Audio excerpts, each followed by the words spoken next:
प्रिय पाठकों, कैसे हैं आप लोग। उम्मीद करता हूँ अच्छे होंगे। मैं अनुज कुमार सिंह, पुस्तकालय अध्यक्ष, आज आप लोग के बीच पुनः उपस्थित हूँ।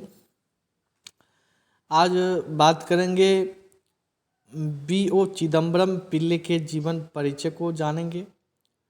B.O. चिदम्बरम पिल्ले का पूरा नाम बलियप्पन उलगनाथन चिदम्बरम पिल्ले था।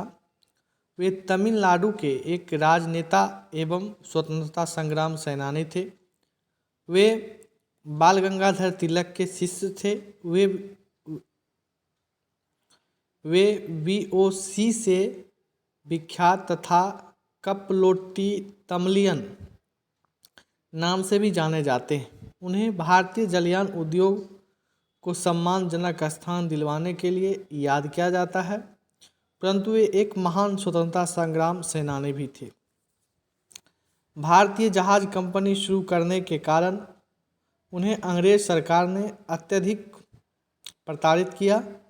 वे लंबे समय तक जेल में भी बंद रहे, जहां उन्हें कोल्हू तक में भी जोता गया। श्री पिल्ले एक प्रखर वकील भी थे। अपने जीवन का अंतिम चरण उन्होंने साहित्य सेवा में व्यतीत किया।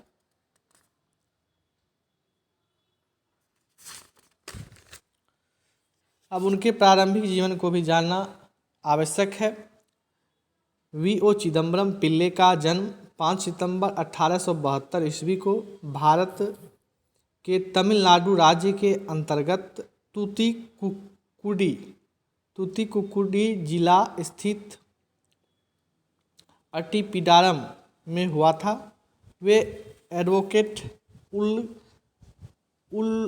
उलगनाथन पिल्ले और उनकी पत्नी परमाई अम्माल के सबसे बड़े पुत्र थे।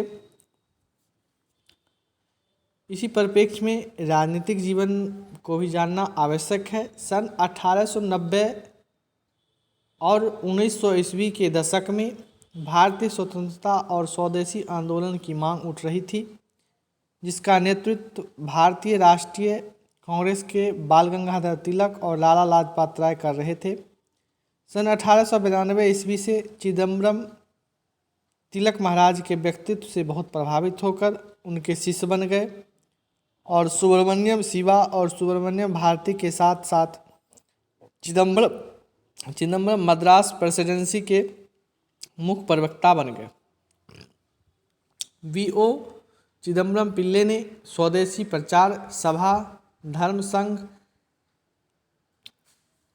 National godown, Madras agro industrial limited और देशाभिमान संग्राम जैसी संस्थाओं का निर्माण किया। गिरफ्तारी और कारावास। सन 1908 ईस्वी के आसपास V.O. चिदम्बरम पिल्ले की राजनीतिक गतिविधियों की ओर अंग्रेजों की दृष्टि गई। बंगाली नेता श्री बिपिन चंद्र पाल से जेल से मुक्त होने का समारोह मनाया जा रहा था। इस समारोह में श्री पिल्ले का जोशीला भाषण हुआ, जिससे अंग्रेज ऑफिसर श्री पिल्ले को 12 मार्च 1908 ईस्वी गिरफ्तार कर लिया। उनकी गिरफ्तारी का व्यापक विरोध हुआ। उनके ऊपर भारतीय दंड संहिता की धारा 123A और 153A के अंतर्गत उनके ऊपर देशद्रोह का अभियोग लगा और उन्हें 2 जन्मों का आजीवन कारावास यानी 40 वर्षों का कारावास की सज़ा सुनाई गई। वे चिदम्बरम इसकी अपील हाई कोर्ट में किए। वहां उनकी सज़ा कम करके 4 वर्ष का कारावास और 6 वर्ष की नज़रबंदी की सज़ा सुनाई गई। इतिहासकार और तमिल विद्वान R.A. पद्मनाभन ने लिखा है कि चिदम्बरम को कोल्हू में बैल की जगह जोता गया और कठिन धूप में कोल्हू खींचकर तेल निकाले। अंत में उन्हें 24 दिसंबर 1912 ईस्वी को जेल से मुक्त कर दिया गया। जिस कोल्हू को चिदम्बरम ने बैल की तरह खींचा था, उसे चेन्नई में गिंडी स्थित गांधी मंडपम में प्रदर्शनी के लिए रखा गया है। उनकी मृत्यु सन 1936 ईस्वी में हो गई। उपयुक्त विवेचनाओं के आधार पर यह कहा जा सकता है कि V.O. चिदम्बरम पिल्ले एक सफल व्यापारी के साथ साथ एक सफल स्वतंत्रता सेनानी भी थे जो देश की आज़ादी में अपना योगदान दिए। धन्यवाद।